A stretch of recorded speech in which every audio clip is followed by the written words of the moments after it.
जय गुरुदेव जय गुरुदेव जय गुरुदेव जय गुरुदेव। ओम शरण शरण शरण प्रभुले ओम शरण शरण शरण प्रभुले। ओम जय गुरुदेव जय गुरुदेव। ओम जय गुरुदेव जय गुरुदेव। गुरु राखहि जो कोप विधाता गुरु राखहि जो कोप विधाता। गुरु रूठे नहीं को जग त्राता। गुरु रूठे नहीं को जग त्राता। गुरु के वचन प्रति तन जाई।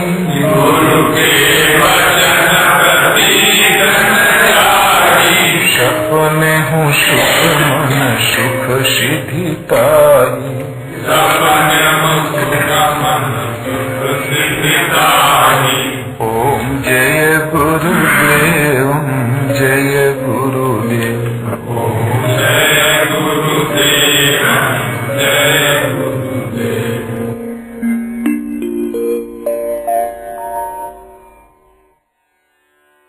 बोलो श्री गुरुदेव भगवान की जय। तो उमा राम गुण गोद पंडित मुनि पावहि विरति। पामहि मोह विमोद जे हरि विमुख न धर्म रति। हे पार्वती, राम का गुण अत्यंत गूढ़ है, रहस्यमय है।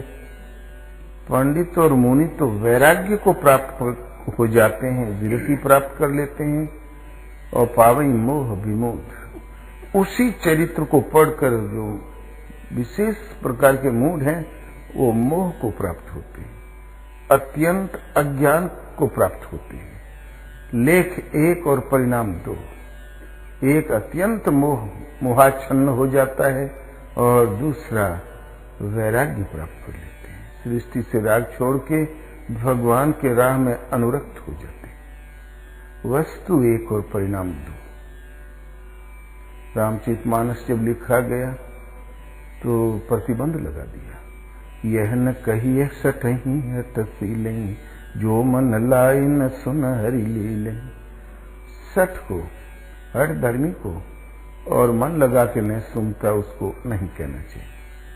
कहिए न कामी क्रोधी लोभी जो न भजई सचराचर स्वामी। कामी क्रोधी लोभी को मोही को नहीं कहना चाहिए। जो भगवान का भजन न करे उससे नहीं कहना चाहिए। आप ही विचार करें, इतने लोग बैठे हैं, लोभ है, मोह है, राग है, द्वेष है, काम है, मद मत्सर है। अब बताओ सब में तो है, बोलो कहा किससे जाए।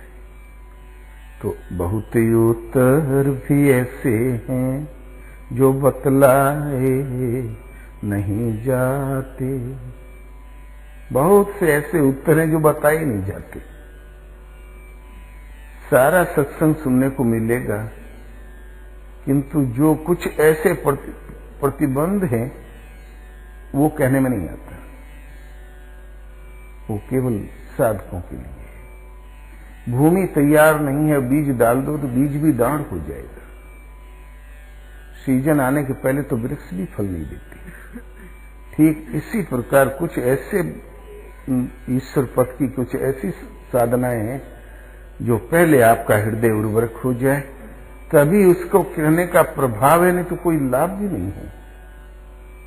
इसलिए बहुत से उत्तर ऐसे हैं बताए नहीं जाते। और इसी आशय का एक भजन है, लेकिन है साधना की लड़ी कड़ी।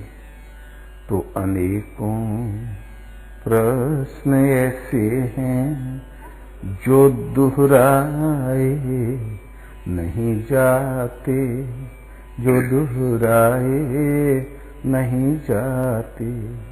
बहुत उत्तर भी ऐसे हैं जो बतलाए नहीं जाते, जो बतलाए नहीं जाते। इसी कारण अभावों का सदा स्वागत किया मैंने, कि घर आए हुए मेहमान लौटाए नहीं जाते, लौटाए नहीं जाते। हुआ क्या आँख में आंसू जो बाहर नहीं निकले, बहुत से गीत ऐसे हैं जो गाए नहीं जाते, जो गाए नहीं जाते। अनेकों प्रश्न ऐसे हैं जो दोहराए नहीं जाते, जो दोहराए नहीं जाते। बनाना चाहता हूँ स्वर्ग तक सोपान सपनों का, मगर चादर से ज्यादा पाँव फैलाए नहीं जाते, फैलाए नहीं जाते। अनेकों प्रश्न ऐसे हैं जो दोहराए नहीं जाते, जो दोहराए नहीं जाते। बहुत उत्तर भी ऐसे हैं जो बतलाए नहीं जाते, जो बतलाए नहीं जाते। संसार में बहुत से प्रश्न ऐसे हैं फिर दोहराए नहीं जाते। भगवान ने जब कहा अर्जुन, वायु रहित स्थान में रखे हुए दीपक की लो सीधी जाती, कंपन नहीं होती। अच्छी प्रकार योगी के जीते हुए चित्त की यही परिभाषा है। तो अर्जुन घबरा गया, बोले भगवान मन तो वायु से भी तेज चलने वाला है, इसका रुकना तो करीब करीब असंभव है। तो शिथिल प्रयत्न वाला किंतु श्रद्धावान पुरुष आपको न प्राप्त होकर किस दुर्गति को प्राप्त होता है। कहीं छिन्न भिन्न बादल की तरह है, वो नष्ट भ्रष्ट तो नहीं हो जाता। छोटी सी बदली आसमान में आई, न तो पानी ही वर्षा न लौट के मेघों से ही मिली, देखते देखते हवा के झोंकों से साफ हुई। वो गरीब न तो आपसे भेंट कर पाया न संसार में भोग ही भोग पाया। कहीं वो छिन्न भिन्न बादल की तरह नष्ट भ्रष्ट तो नहीं हो जाता। शीतल प्रयत्न है, श्रद्धावान है। मन का रुकना तो असंभव सा लगता है। भगवान ने कहा नहीं अर्जुन, असंशयम महाबाहो मनो दुर्निग्रहम चलम अभ्यासयन्तु कौन्तेय वैराग्येण च गृह्यते। निसंदेह मन वायु से तेज चलने वाला है, किंतु अभ्यास और वैराग्य के द्वारा भली प्रकार स्थिर हो जाता है। अभ्यास का आश्रय लो, वैराग्य की राह पकड़ो, और नष्ट होने का जहां तक प्रश्न है, ईश्वर पथ में बीज का नाश नहीं है। 2 कदम चलते बन गया, अगले जन्म में तीसरा ही कदम आगे उठेगा और पड़ेगा। माया में कोई यंत्र नहीं कि उसको घसीट के पुणे अपने में समेट ले, तीसरा ही कदम उठेगा। इसलिए स्वल्पम मपस्य धर्मस्य त्रायते महतो भयात। इस धर्म का स्वल्प अभ्यास महान जन्म मृत्यु के भय से उद्धार करने वाला होता है। फिर माया में कोई उपक्रम कोई यंत्र नहीं उसे मिटा दे। माया विघ्न डालती है, देर करती है, मिटा नहीं सकती। ईश्वर पथ में बीज का नाश नहीं। अगले जन्म में जहां साधन छूटा, अनायास ही पिछले जन्म के बुद्धि संयोग से वहीं से वो आरंभ कर देगा, और अनेक जन्म संसिद्धि ही तथो याति परम गति। अनेक जन्मों के परिणाम में वहां पहुंच जाएगा जिसका नाम परम गति है, परम धाम है। वो फिर लौटाया नहीं जा सकता। ईश्वर पथ एक ऐसा पथ है, 2 कदम रखते बन गया। शरीर छूटने से पहले गीतोक्त साधना समझ में आ गई और 2-3 कदम रखते बन गया, तो अगले जन्म में चौथा ही कदम उठेगा देव योग से। और उन्नत अवस्था आने पर, आकंठ विषयों में डूबा होने पर भी अनायास ही पिछले जन्म के बुद्धि संयोग को प्राप्त कर लेगा और फिर जहां साधन छूटा उसको पकड़ लेगा और कुछ एक जन्मों के अंतराल से वहां पहुंचेगा जिसका नाम परम गति है, परम धाम है। ईश्वर पथ में आरंभ का नाश नहीं। तो अनेकों प्रश्न ऐसे हैं जो दोहराए नहीं जाते, जो लौटाए नहीं जाते। फिर उसको नहीं लौटा सकता। माया में कुछ भी नहीं है कि उसे घुमा दे। इसलिए सोचनीय वो है जिसने भजन आरंभ ही नहीं किया और गीतोक्त साधना समझकर जिसने 2 कदम रख दिए। मोक्ष तो नहीं हुआ लेकिन मोक्ष का आरक्षण भली प्रकार हो गया। 2-4 जन्म का अंतर चाहे जो पड़ जाए, मुक्त तो होना ही होना है। इसलिए गीता देखो अगले लाइन में कहते हैं, बहुत योतर भी ऐसे हैं जो बतलाए नहीं जाते, जो बतलाए नहीं जाते। बहुत ऐसे उत्तर हैं जो नहीं बताए जा सकते। कभी कभी सत्यंशी आश्रम चित्रकूट में वाइस चांसलर, प्रोफेसर, डीन पहुंच जाए, दिन भर हाथियों से घोड़ों से चलते चलते बीहड़ में पहुंच तो जाए, लौटने का समय नहीं रहे, तो उन्हीं चट्टानों पर रहना पड़ता उन्हें। गुरु महाराज के पास बैठ जाएं तो बोले, महाराज आपका कबीर पर बड़ी कमांड है, आप दर्शन शास्त्र के विशेषज्ञ हैं और जितनी लड़के थीसिस लिखते हैं आप ही की कलम से पास होता है। आप डीन हैं और ये वाइस चांसलर साहब हैं, तो महाराज कहें हो जंगल में पड़े हैं, हम कहाँ सुनने को पाए, कुछ हमें भी सुनाए। तब फिर नलनी क्यों कुमलानी तोरे ताल सरोवर पानी 2-4 लाइन कहें। गुरु महाराज कुछ नहीं बोले, कुछ कहा भी तो नहीं, बोले तो क्या। तब वो अपने से ही शांत हो जाएं, बोले गुरु महाराज हम लोग सुनाने नहीं आए हैं, हम लोग सुनने आए हैं, जानने आए हैं। संसार भर की सारी दर्शन शास्त्र पलट दिया, द्वैत, अद्वैत, विशिष्टाद्वैत, सगुण मार्ग, निर्गुण स्थिति सब बार बार उलट दिया, किंतु उसके ऊपर बड़ी बड़ी किताबें भी लिख दी गई, किंतु भजन नहीं समझ में आता, साधना नहीं समझ में आती। कृपया वो योग साधना हमें समझा दें, बता दें। तो महाराज कहें हो साधना ही एक ऐसी वस्तु है कि वाणी से कहने से नहीं आती, वो अनिर्वचनीय है, वाणी से निर्वचन नहीं किया जा सकता। भजन एक ऐसी वस्तु है किसी अनुभवी सदगुरु के द्वारा किसी अधिकारी के हृदय में वो जागृत संचारित कर दी जाती है, वो वाणी से कहने में नहीं आता। भजन ही एक ऐसी वस्तु जो कहने में आता ही नहीं। 2-2 पैसे में वेदांत बिकते हैं, लोग पढ़ते हैं, लिखते भी चले जा रहे हैं, न जाने क्या पढ़ते हैं और क्या लिखते हैं, किंतु साधना भजन ही एक ऐसी धारा है जो न तो लिखने में आती है और न ही वाणी से कहने में। ये सदगुरु के द्वारा हृदय में जागृत हो जाया करती है। बहुत उत्तर भी ऐसे हैं जो बतलाए नहीं जाते, जो बतलाए नहीं जाते।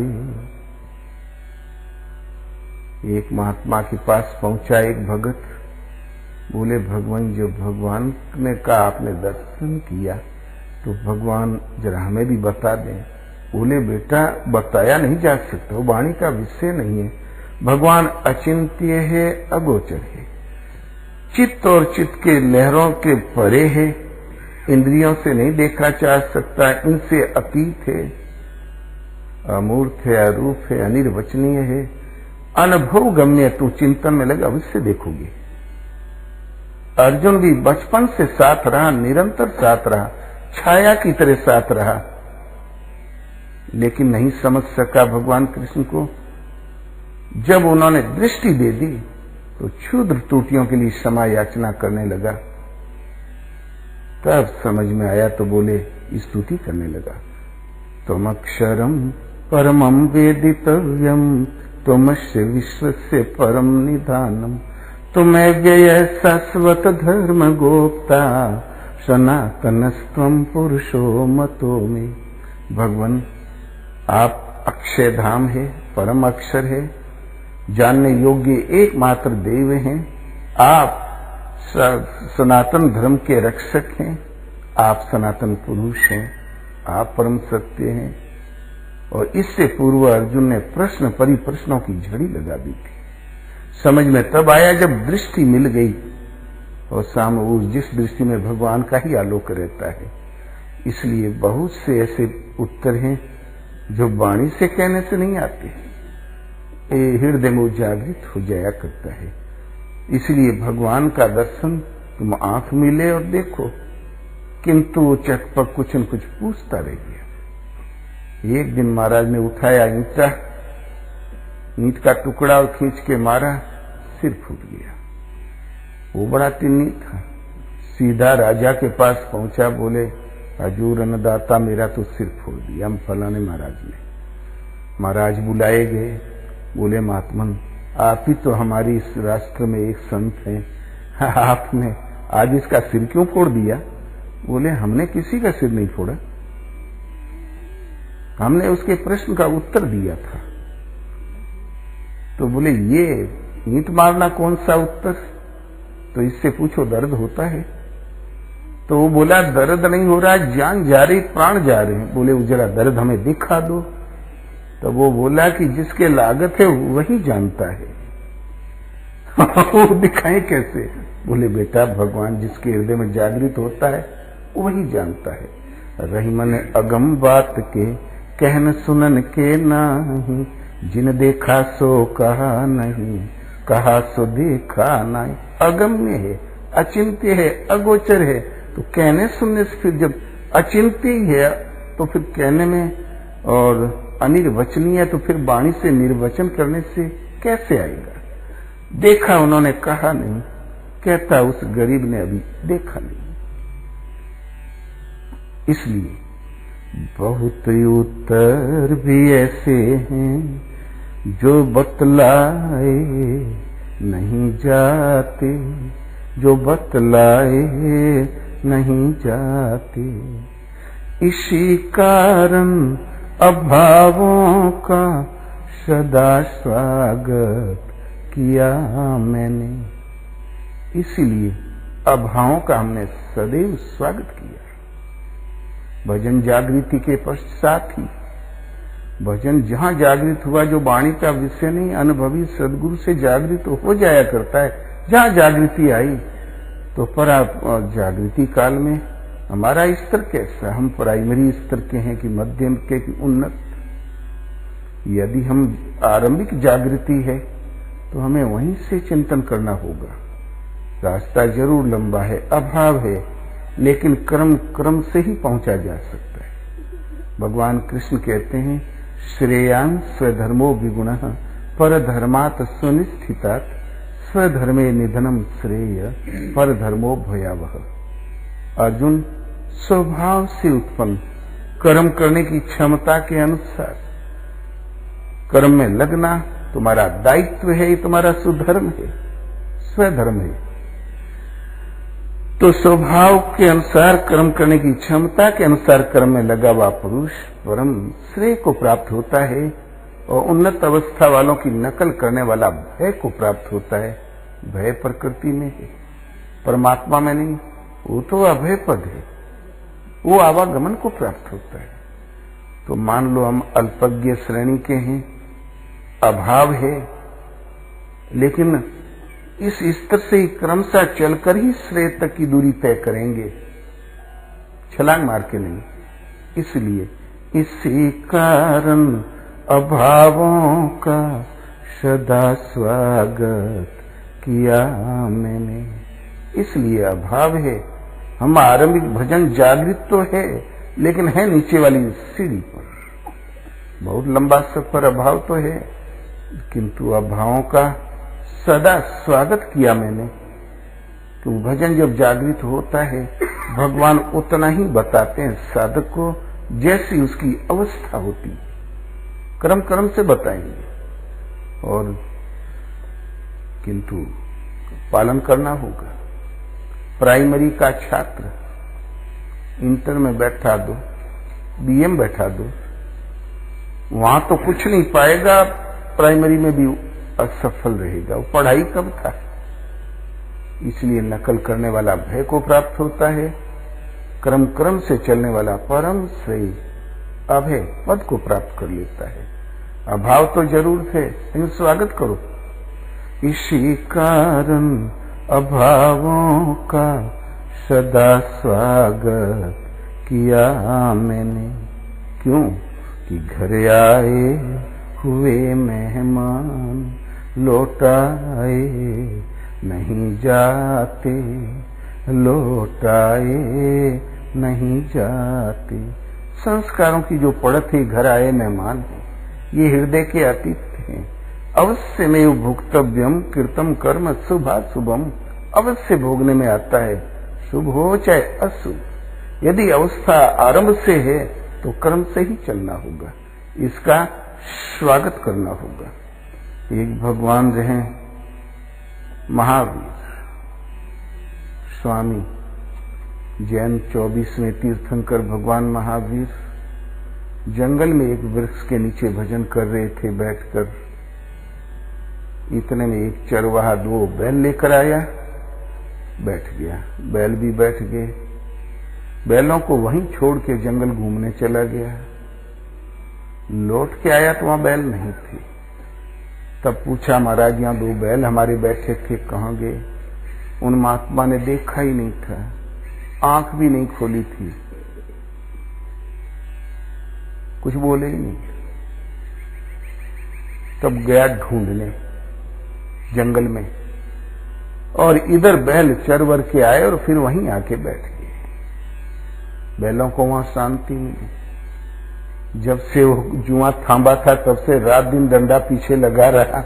इन महापुरुष के पास का वायुमंडल शांत था। गीता नहीं तो पशु पक्षी ने जाना, वो भी शांत आके फिर बैठ गए उसी मुद्रा में। 2-4 घंटा भ्रमण करके जब लौटा वो चरवाहा, बहुत गुस्सा आया। बैल यहीं थे, ये जानता था, लेकिन इसने बताया नहीं। बहरा बनता है। देखो न, 4 घंटे हमें जंगल में भरमाया, तुरंत गुस्सा उखड़ा, और गुस्सा की नोक बड़ी पैनी होती है, ठोस होती है, कान में ठोस दिया और सरोता से ऊपर से पत्तियां काट दिया, जिससे कहीं निकालने ले। जब भक्तों की दृष्टि पड़ी, बड़बड़ाता हुआ चला गया। भक्तों की दृष्टि पड़ी, निकालने लगे, नहीं निकला।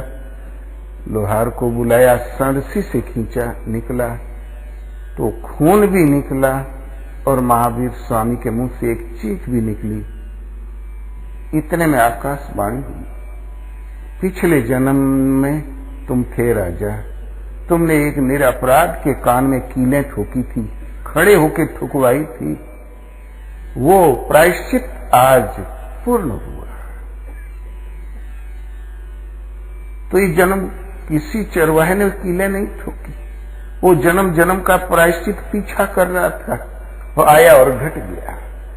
ये अभाव हमारे हृदय की एक संस्कारों की पड़त थी, उस समय पर आई, घटी और प्रायश्चित पूरा हुआ कील ठोकने के बाद। इसीलिए यदि पड़त संस्कारों की नीची है, स्वागत करो, क्रम क्रम से साधना में लगो। कोई ऐसा संस्कार नहीं जो कि भजन से न कट जाए। इसीलिए कि घर आए हुए मेहमान लौटाए नहीं जाते, लौटाए नहीं जाते।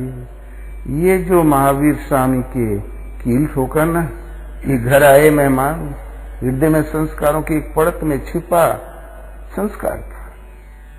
ये लौटाने से नहीं लौटता, अवश्य भोगना ही पड़ता है। भोगने में आया और चला भी गया। कभी कभी भजन से भी कट जाते हैं। साधक को क्रम क्रम से चलना चाहिए। चलने वाले साधक के लक्षण तो होता है अश्रुपाथो मम गुण गावत पुलक शरीरा, गद गद गिरा नयन बह नीरा। मेरा गुणगान करते समय रोमांच हो, कंठ अवरुद्ध हो, आंखों में अश्रुपात हो, विरह के ही लक्षण है। किंतु साधना थोड़ी ऊपर उठ जाती है तो बाहर ये लक्षण प्रकट नहीं होते। योगी कब भजन करता पास वाला भी जल्दी नहीं जानता, जब तक वो स्वयं न जना दे। इसी अस्त्र की अगली लाइन है, हुआ क्या आंख में आंसू जो बाहर नहीं निकले। बहुत हुआ क्या, आंख में आंसू तो लबालब है, बाहर नहीं निकले। वो प्रदर्शित नहीं होता। वो डूब के भजन करते हैं तो उनको बाहर लोग समझ ही नहीं पाते। ये भी संत हो सकते हैं, ये भी भजनानंदी हो सकते हैं। भजन एक छिप के की जाने वाली वस्तु है, प्रदर्शनी की वस्तु नहीं। और आंसू तो लबालब लेकिन बाहर नहीं दिखाई देते। वो रोमांच भी है, सब कुछ है, कंठ भी अवरुद्ध है, लेकिन बाहर प्रदर्शित नहीं होते। एक नंदा, कोई नहीं जानता था कि भगत है। दुर्योधन का नाव, सुबह मेकअप करके दुर्योधन को सभा में प्रस्तुत करना ये उसकी ड्यूटी थी। ड्रेस सज्जा का बड़ा विशेषज्ञ था नंदा। एक दिन बड़े सवेरे वो चला ड्यूटी पर और रास्ते में बाहर निकला ही था कि 5-7 संतों पर दृष्टि पड़ गई। वो सादर दंडवत किया और सेवा में लग गया। नहलाते धुलाते खिलाते पिलाते विदा करने में 3 बज गया। संत उधर विदा हुए और नंदा चला ड्यूटी पर। तब उसे याद आया, अरे मैं तो सुबह ड्यूटी पे जा रहा था, 3 बज गया। नहा धो के लोग तैयार होते हैं सुबह 6-7 बजे कि 3 बजे। दुर्योधन बड़ा दुष्ट थे। ऐसी भूल के लिए मृत्यु दंड से नीचे आज तक उसने कुछ भी नहीं दिया। आज मौत निश्चित है। फिर नंदा ने विचार किया तो बहुत प्रसन्न हुआ। भगवान की राह में आज ये शरीर जा रहा, भला संतों की सेवा में, प्रभु की राह में मैं भाग्यवान हूं। चल पड़ा उसी बड़ी प्रसन्नता के साथ। प्राण ही न जाएंगे। पहुंचा दरवाजे पर तो गेट पर ही मिल गया दुर्योधन। बोले, नंदा तुम लौटे कैसे? अभी तो गए थे। नंदा ने सोचा, मैं तो आया ही नहीं था। और ये पिंगल बोल रहा है, व्यंग्य बोल रहा है, कोड़े सोड़े मार के छोड़ देता तो प्राण तो बच जाते। इतने में 2-4 मंत्री निकले। मंत्रियों ने कहा, नंदा तुम वापस कैसे आए? आज नंदा तुम्हारे चेहरे में वो मोहनी थी कि हम लोगों का पलक हटाने का मन नहीं कर रहा था। मन करता था तुम्हें देखते ही रहे। क्या बात थी नंदा? तब दुर्योधन बोला, नंदा तुमने सेवा तो जन्म भर की है, किंतु आज तुम्हारे हाथों के स्पर्श में जो आनंद था मैं भूल नहीं पा रहा हूं। क्या बात थी? तुम मुझसे वर मांगो। नंदा समझ गया, मेरे क्षुद्र प्राणों की रक्षा के लिए भगवान को इतना कुछ करना पड़ा। मेरा स्वरूप बना के इस नीच के चरण दबाने पड़े प्रभु को। नंदा के अश्रु छलक आए प्रेम में। आंसू तो सदैव थे, लेकिन छलके आज। वो गुप्त रूप से भजनानंदी था। कोई नहीं जानता था कि ये भी भजन, इतना गहरा भजनानंदी की भगवान रूप बना के आगे पीछे चले, था तो उतना गहरा, जाना कोई नहीं। अश्रु छलक आए और बोला, युवराज देना ही है इनाम तो मुंह मांगा दे दो।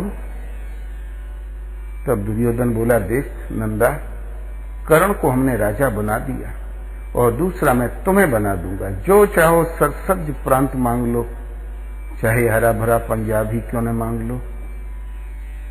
तब अस्तीफा लिख के दिया, युवराज अस्तीफा मंजूर कर दें, आज से सेवा करूंगा तो केवल भगवान की।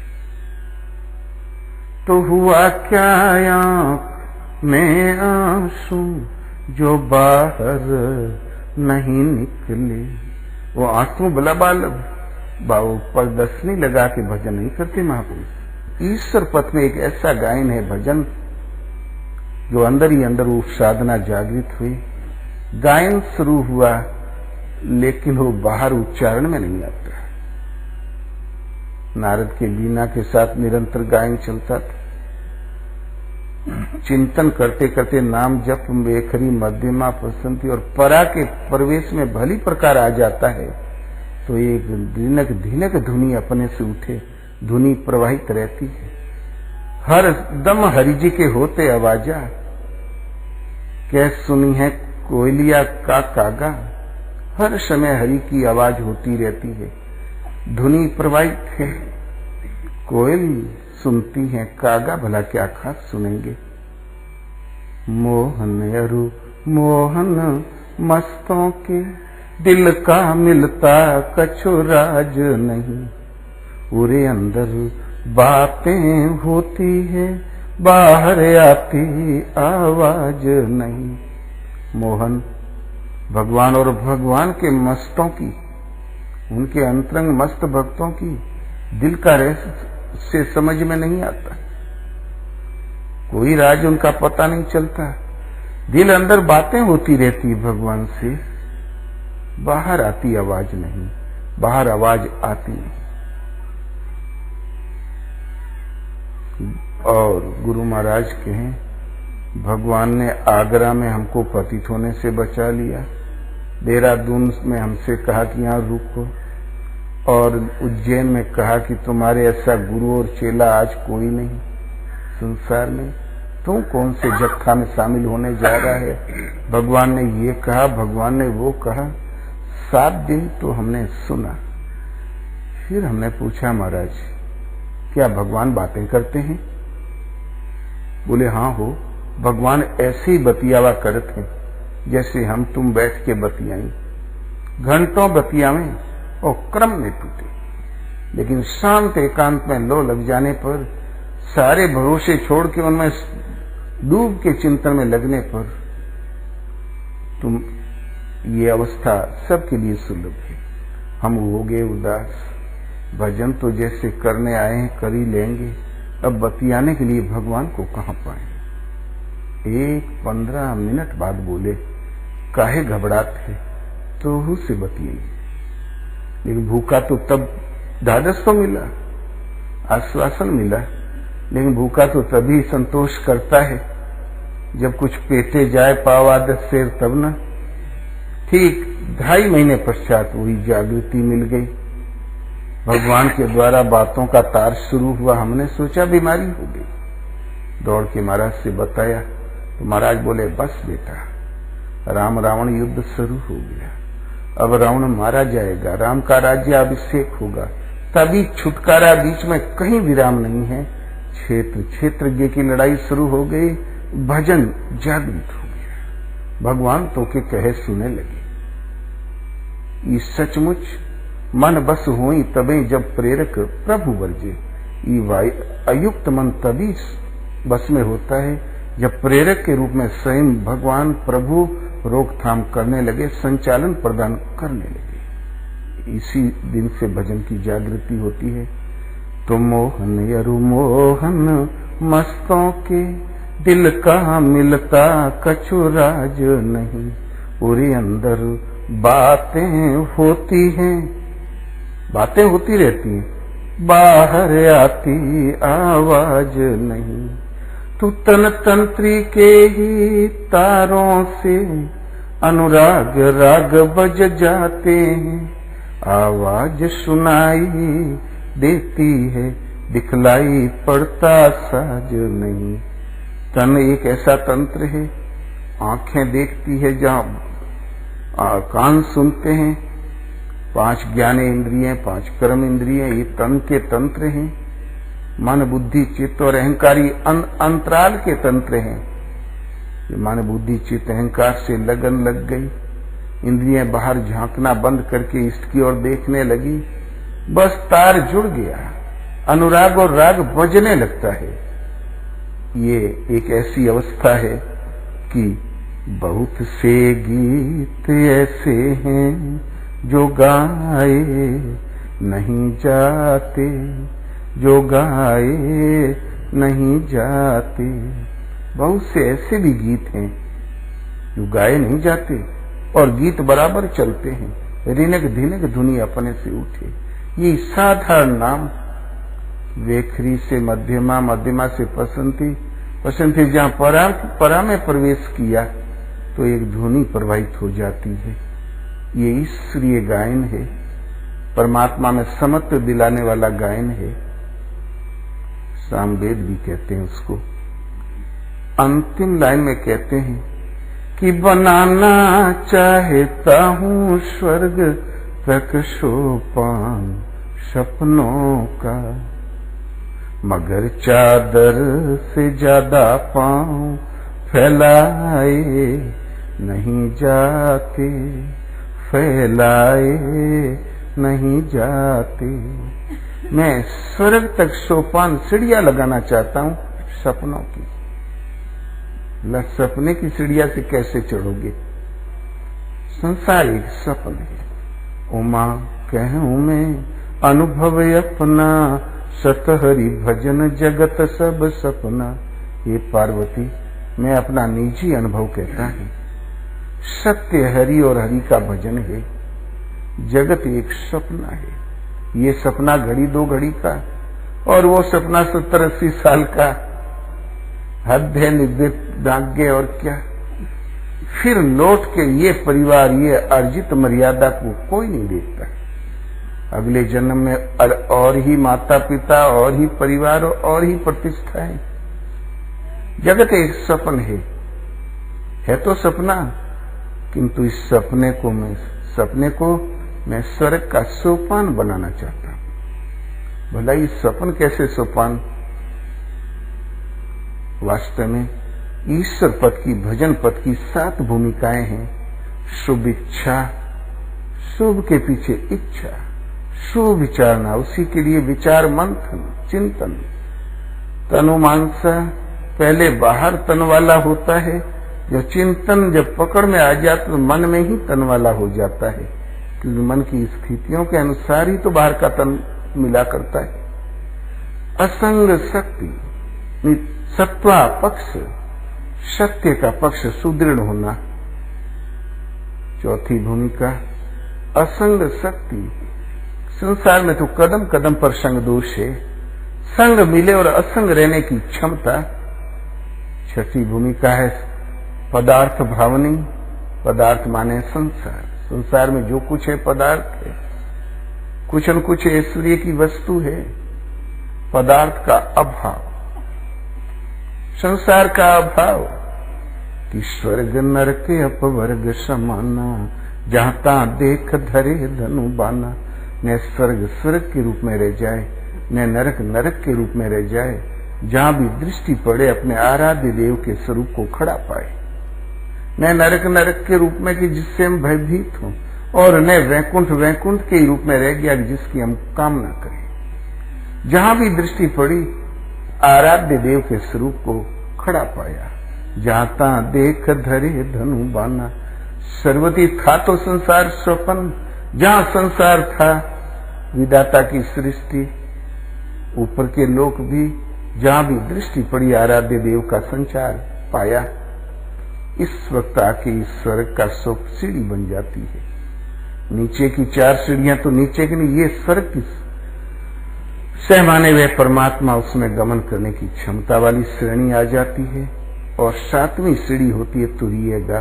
मन को तुरंग की संज्ञा दी है पूर्वजों ने, पूर्व महर्षियों ने, कि वेगवान है, इसलिए संसार में तेज चलने वाला उस समय उपाय मनुष्य के पास तुरंग ही था। मन को भी ये भी गतिशील, इसलिए तुरंग की संज्ञा दी तुरीयगा। मन रूपी अश्व पर सवार होने की क्षमता। अब जिधर हम मन चाहें उधर ही रख सकते हैं, हमें नहीं भगाएगा, हम जिधर ले चले। कर्मोन्नत सोपान 7 भूमिकाएं, इसको पार कर लिया था स्थिति।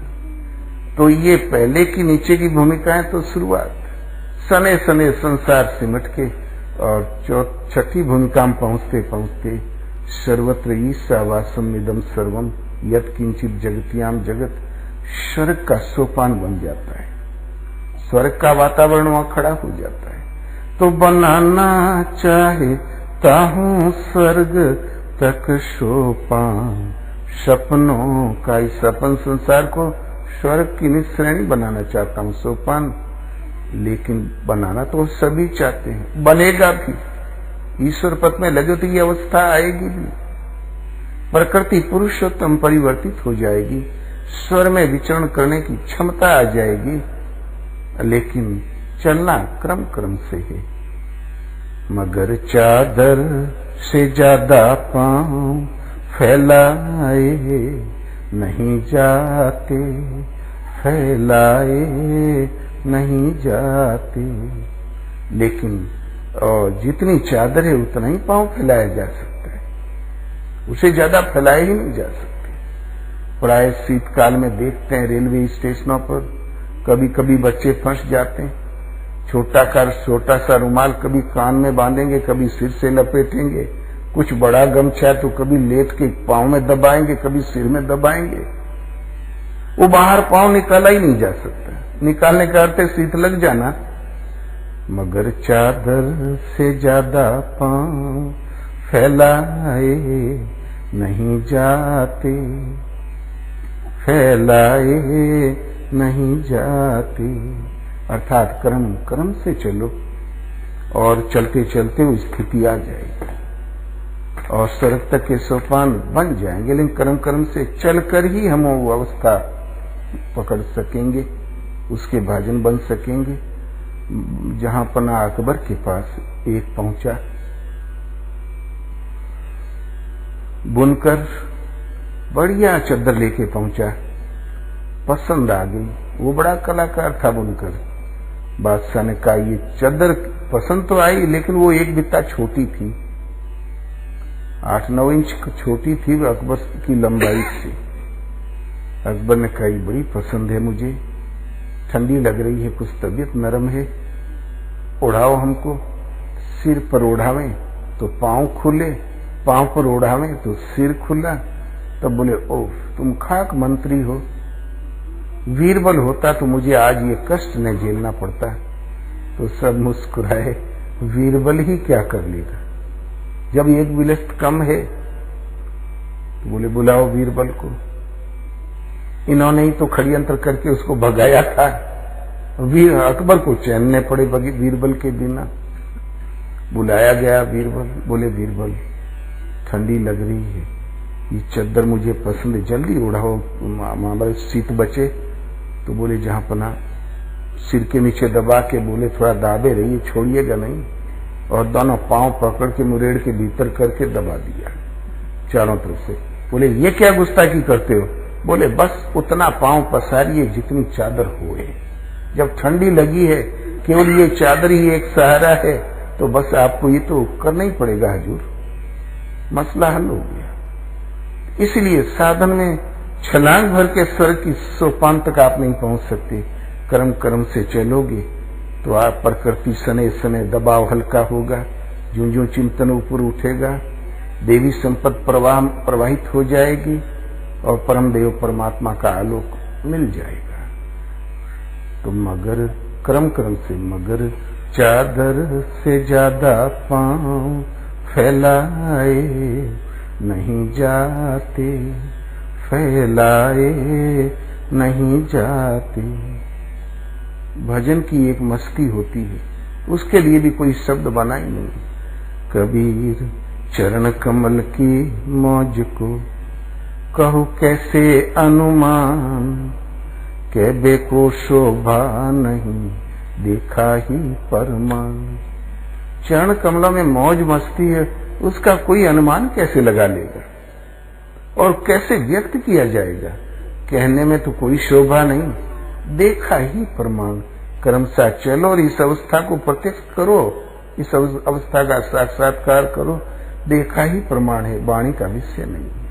तो बहुत उत्तर भी ऐसे हैं जो बतलाए नहीं जाते, जो बतलाए नहीं जाते। भगवत पथ में ऐसे कुछ दूरी तक महापुरुष बताते हैं और अधिकांश अनुभव गम्य है, प्रेरणा के द्वारा समझा दिया करते हैं, वाणी से नहीं बताते।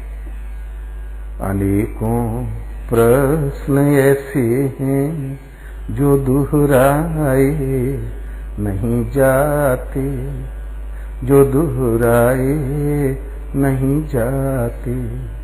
बहुत से दुनिया में ऐसे प्रश्न है जो दोहराए नहीं जाते। माता कुंती कौतूहल वश एक दुर्वासा के दिए हुए आशीर्वाद मंत्र को जप दिया, सूर्य आके खड़े हो गए।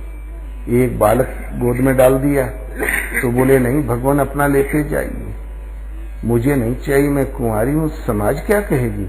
बोले तुम्हारा कुमार्य सुरक्षित है देवी। तो बोले इसको लेते जाए। बोले मैं मंत्र से बंधा हुआ हूं, ले भी नहीं जा सकता। ये बड़ा पराक्रमी महाबलशाली, बड़े आशीर्वाद दिए, लोक लज्जा बहुत बड़ी भारी एक मर्यादा है। कुंती को आस बहाना पड़ा। जब पांडवों की प्रतियोगिता शुरू हुई, छात्र पद पढ़ के जब उत्तीर्ण हुए तो कर्ण भी मैदान में खड़ा था। कुंती मूर्छित हो गई और एक बार गई कर्ण को देखने, कुछ मांगा, मुंह से नहीं बोली। किंतु जब महाभारत समाप्त हो गया, युधिष्ठिर जलांजलि देने लगे अपने जो स्वजनों को, तब कुंती का धीरज छूट गया। बोले बेटा युधिष्ठिर, भैया कर्ण को भी जलांजलि दो। तो बोले माता जी उस सूत पुत्र को भला मैं क्यों जलांजलि दूं। बोले सूत पुत्र नहीं, तुम्हारे ज्येष्ठ भ्राता है कर्ण, उनको जलांजलि दो। कैसे, तो पूरा आद्योपंत कह सुनाया मंत्र, मंत्र का प्रभाव, सूर्य से जन्म। युधिष्ठिर मूर्छित हो चले। बोले ओह, इतना बड़ा सत्य छिपा लिया आपने, भाई के द्वारा भाई को मरवा डाला। और कुंती ने कहा बेटा लोक लज्जा। तो बहुत से ऐसे प्रश्न है, घटना घट गई, भूल हो गई तो फिर दोहरा के नहीं सुधारा जा सकता। बहुत अनेकों प्रश्न ऐसे हैं। देवी कुंती का प्रश्न एक ऐसा था, जन्म भर तड़पती रही, घुटती रही, लेकिन कोई उपचार ही नहीं मिला, उसका समाधान नहीं मिला। किंतु ये आध्यात्मिक है। ईश्वर पथ में एक ऐसा प्रश्न है, 2 कदम चलते बन गया तो तीसरा ही पड़ेगा। मोक्ष तो नहीं हुआ, लेकिन मोक्ष का आरक्षण भली प्रकार हो गया। और फिर माया में कोई ऐसा क्रम नहीं, माया चाह कर भी लौटा कर अपने में नहीं धकेल सकती, मिला सकती। बोलो श्री गुरुदेव भगवान की जय।